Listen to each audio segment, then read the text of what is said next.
I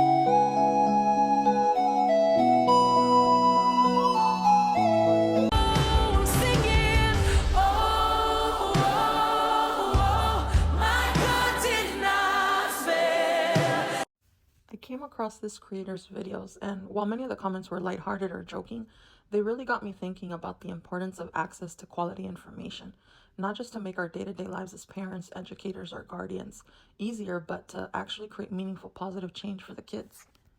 We often look at children's behavior through the lens of rules, expectations, and discipline.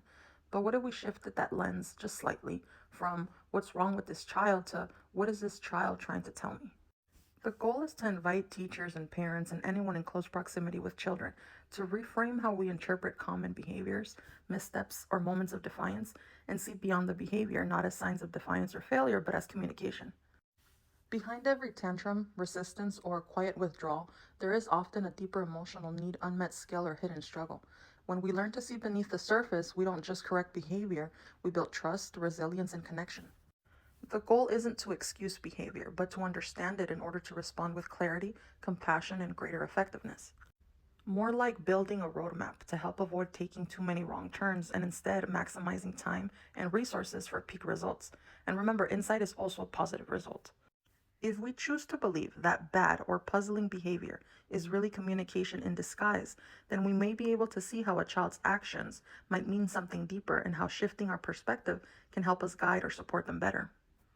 And because behavior is communication, its very own language, there is a difference between what we see and what it might mean, especially in children. Here are 10 examples with some helpful tips on how we can better support them. Number 1, acting out in class or being the class clown. On the surface, this behavior is disruptive, attention-seeking, and can be disrespectful. A deeper meaning can be that the child may be struggling with an undiagnosed learning difficulty like ADHD or dyslexia. They may feel anxious, ashamed, or struggle with coping with these learning difficulties, and humor becomes a defense mechanism to mask insecurity or shame. Redirection. You notice patterns, assess for learning needs, create safe space for vulnerability, start to praise effort over performance, and give them safe roles to shine in. The goal is to build confidence. Number 2, refusing to do homework or procrastinating constantly. On a surface view, the child comes off as lazy, defiant, or unmotivated.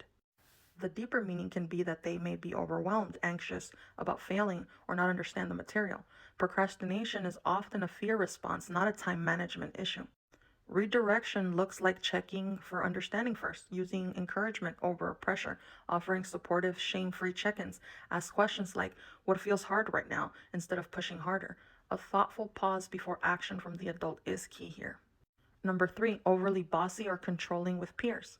On the surface, the child is seen as a bully, overbearing, or selfish, bossing others around during playtime, for example. A deeper meaning of this is they may feel powerless elsewhere, maybe at home. The child might be trying to regain a sense of control and a sense of safety by taking control during playtime with their peers. Redirection here is to start by offering choices in small decisions, teach collaborative play and problem solving, model taking turns, and give them healthy opportunities to lead. Number 4, clinginess or separation anxiety. On the surface, the child may come across as immature, dependent, clingy, or anxious. On a deeper level, they may have experienced unpredictability, trauma, or disruptions in attachment growing up in their homes. Their nervous system is signaling, I don't feel safe yet. So this immaturity or dependency starts looking like symptoms of a bigger issue and not the problem itself. What does redirection look like here? You can start by creating consistent routines, offer emotional reassurance, and help them slowly build up their independence with kind, low-pressure support. Number 5, excessive lying. On the surface, we may see a dishonest, manipulative, misbehaved child who lies frequently. The deeper meaning?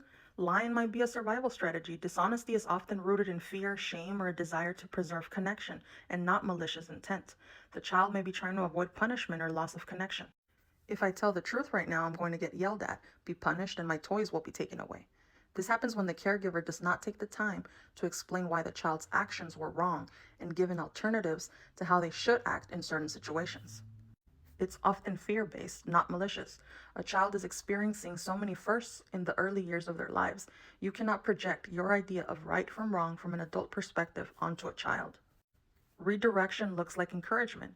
Encourage honesty by creating non-punitive spaces to tell the truth and process mistakes safely. Avoid harsh punishment. Focus on repairing trust. Ask, what made it hard to tell the truth? Number 6, talking back or being rude. On the surface, the child comes off disrespectful, rude, and rebellious. The deeper meaning, the child might be trying to assert autonomy. Maybe they're trying to express unmet needs or test if their voice matters. They might be feeling unseen or unheard and testing boundaries as their confused attempt at making sense of a chaotic environment.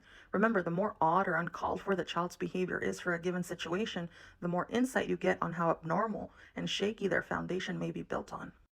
Redirect your mindset and listen more than you lecture. Stay calm, listen without interrupting, offer language for their feelings, and model respectful communication.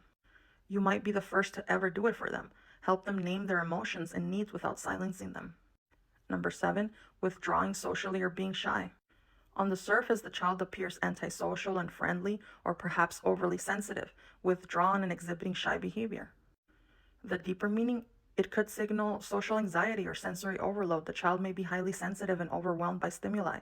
This kind of behavior is oftentimes misinterpreted as aloofness or disinterest. Redirection, give quiet kids space to warm up slowly. Never force cooperation or reciprocity. Notice and gently affirm their unique ways of engaging. Support social exposure while also honoring their temperament. Avoid forcing interaction and focus on connection. Number 8, destructive play. On the surface, the child presents as aggressive, careless, and like the troublemaker. They break toys, are disruptive, knock things over, and cause mayhem at home or in the classroom. The deeper meaning? They may be expressing big emotions or exploring boundaries they don't know how to name yet. They might be searching for solutions to their dysregulation through trial and error or cause and effect. By releasing big feelings, they build a bridge to their inside world where they lack emotional vocabulary and healthy coping mechanisms. What does redirection look like? Provide safe ways to release the energy. Movement, art, or tactile play in sports, co-regulate instead of punishing, channel this energy into safe outlets. Think of it as a creative destruction like clay smashing, sensory bins, or outdoor exploration. It's not just about shifting your perspective, it's also about changing the narrative that influences the child's self-image. The goal is that it shifts from, I'm a bad kid, this must be true because my mom and dad always punish me and I always get in trouble at school, to, I am the best player on the football team. I am not afraid of bigger kids. My coach says I can play for the NFL one day. It's about rephrasing the child's narrative. Soon enough, this becomes a shift in behavior as well.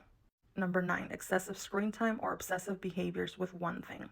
On the surface, the child is addicted to video games, television, dinosaurs, fishing, or sports, not allowing space for anything else. They seem checked out, detached, and distracted unless it's about the one thing they're obsessed with. The deeper meaning, the child might be finding comfort in mastery or a way out of an environment that feels too big or too unpredictable. Children often use obsession as a way to feel competent, in control, or safe in a world that feels too chaotic or fast. To redirect, you can use their passion as a bridge to learning, connection, or emotional expression. By using their interests as an entry point, you can help build their self-esteem. Begin to ask questions like, what do you love about this? Who's your favorite character, player, dinosaur? What about them makes them your favorite? These are guided questions. A child who likes Batman over Superman. One is dark, mysterious, self-sufficient, a loner who very few know his true identity. The other embodies idealism, hope, a desire to protect and be protected. If they like soccer, who's their favorite player, Messi or Cristiano Ronaldo? One embodies natural talent, genius, humility, authenticity, and dislikes self-promotion. The other is driven, ambitious, self-determined, aspirational, competitive by nature, control over fate. If we look closer, everything can mean something. And like Spider-Man, with great power comes great responsibility. As parents and educators, we have the power to build and nurture our kids, their self-esteem and identities, gently guiding them towards the right direction within the realms of their inner world. Number 10, frequent tantrums over small things. On the surface, the child seems overdramatic, spoiled, and bad-tempered. On a deeper level, the child's nervous system may be overwhelmed, and they might not have the words to express it. A lot of them don't have the tools to regulate frustration, sadness, or overstimulation. Redirection here starts within. Don't take it personally. Offer co-regulation. Help them name emotions they don't have the words for. Stay nearby and model calmness. By staying calm, supporting emotional literacy, and avoiding shame, it can really help build trust with the child. And for children, trust is the gateway to their inner world. I really hope this was helpful. Share and spread the word. Like and follow for more.